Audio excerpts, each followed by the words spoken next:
Social మీడియాలో megastar Chiranjeevi తల్లి అంజనాదేవి అనారోగ్యంతో ఆసుపత్రిలో చేరినట్లు వచ్చిన వార్తలపై చిరంజీవి స్వయంగా స్పందించారు.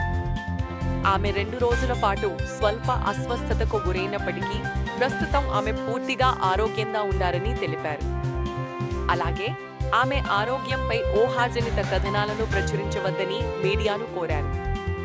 జొమాటో సీఈఓ దీపిందర్ గోయల్కు 8వ తరగతి చదువుతున్న ఒక విద్యార్థిని లేఖ రాసింది.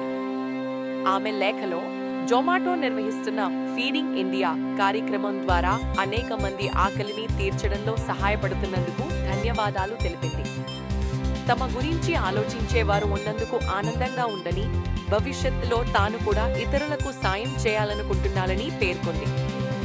బాలీవుడ్ నటి రాఖీ సావంత్కు మహారాష్ట్ర సైబర్ సెల్ సమన్లు జారీ చేసింది. ఇండియాస్ గాట్ టాలెంట్ షోలో యూట్యూబర్ రణవీర్ అలహాబాదియా చేసిన వివాదాస్పద వ్యాఖ్యలపై పలు కేసులు నమోదయ్యాయి. ఈ కేసులో భాగంగా రాఖీ సావంత్ను ఫిబ్రవరి 27న సైబర్ సెల్ ముందు హాజరు కావాలని నోటీసులు పంపారు.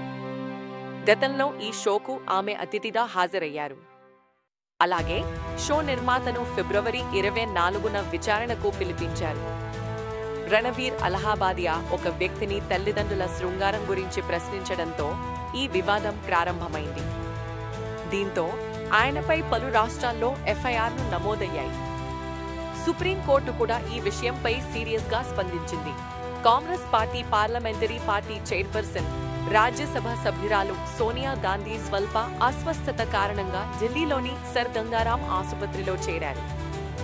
ఒత్తికడుకు సంబంధిత సమస్యతో గురువారం ఫిబ్రవరి 20, 2025 ఆమె ఆసుపత్రిలో చేరారు. ఆసుపత్రి వర్గాలు ఆమె ఆరోగ్యం నిలకడగా ఉందని, పెద్దగా ఆందోళన చెందాల్సిన అవసరం లేదని తెలిపారు. ప్రముఖ తమిళ దర్శకుడు శంకర్కు ఎన్ఫోర్స్మెంట్ డైరెక్టరేట్ ఈడీ షాక్ ఇచ్చింది. రోబో ఎంటరన్ సినిమా కథను కాపీ చేశారనే ఆరోపణలపై ఆయనకు చెందిన సుమారు రూపాయలు 10,11 లక్షల ఆస్తులను ఈడీ జప్తు చేసింది. ఆరూర్ తమిళనాథన్ అనే రచయిత తన జిగుబా కథను శంకర్ రోబో చిత్రంలో అనుమతి లేకుండా ఉపయోగించారని ఆరోపిస్తూ 14 ఏళ్ల క్రితం కేసు దాఖలు చేశారు. ఈ కేసు విచారణలో శంకర్ కాపీరైట్ చట్టంలోని సెక్షన్ 63ను ఉల్లంఘించినట్లు ఈడీ నిర్ధారించింది. తిరుపతి వెస్ట్ పోలీస్ స్టేషన్ పరిధిలో జగనన్న సైన్యం పేరుతో పవన్ కళ్యాణ్ ఫోటోలను అసభ్యంగా మార్ఫింగ్ చేసిన ఘటనపై కూడా కేసు నమోదైంది.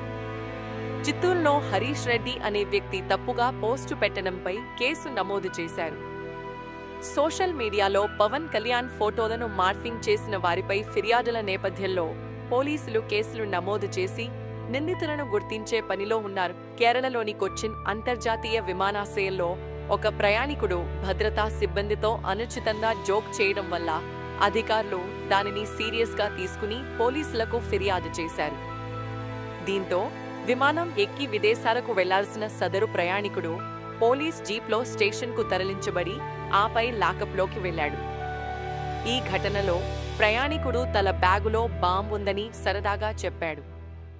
భద్రతా సిబ్బంది ఈ వ్యాఖ్యను సీరియస్గా తీసుకుని వెంటనే పోలీసులకు సమాచారం అందించారు. పోలీసులు అతన్ని అరెస్ట్ చేసి విచారణ కోసం స్టేషన్కు తరలించారు. టీమిండియా మాజీ కెప్టెన్ సౌరవ్ గంగూలీకి త్రుటిలో ప్రమాదం తప్పింది. గురువారం రాత్రి ఆయన బుర్ద్వాన్లోని ఒక కార్యక్రమానికి హాజరయ్యేందుకు దుర్గాపూర్ ఎక్స్ప్రెస్వేపై ప్రయాణిస్తుండగా కామాయిలోని ఒక లారీ సడన్గా బ్రేక్ వేయడంతో వెనుక ఉన్న వాహనాలు ఒకదానికొకటి ఢీకొన్నాయి. ఈ ఘటనలో గంగూలీ ప్రయాణిస్తున్న కారు స్వల్పంగా దెబ్బతిన్నప్పటికీ ఆయనకు ఎలాంటి గాయాలు కాలేదు. ప్రమాదం తర్వాత గంగూలీ దాదాపు 10 నిమిషాల పాటు రోడ్డుపై వేచి ఉంది. అనంతరం తన ప్రయాణాన్ని కొనసాగించారు. హైదరాబాద్లోని బంజారా హిల్స్లో ప్రసిద్ధిగాంచిన తాజ్ బంజారా హోటల్ను గ్రేటర్ హైదరాబాద్ మున్సిపల్ కార్పొరేషన్ అధికారులు సీజ్ చేశారు. 2 ఏళ్లుగా 1,43 లక్షల రూపాయలు ప్రాపర్టీ పన్ను బకాయిలు చెల్లించకపోవడంతో హోటల్ ప్రధాన ద్వారాలకు తాళాలు వేశారు.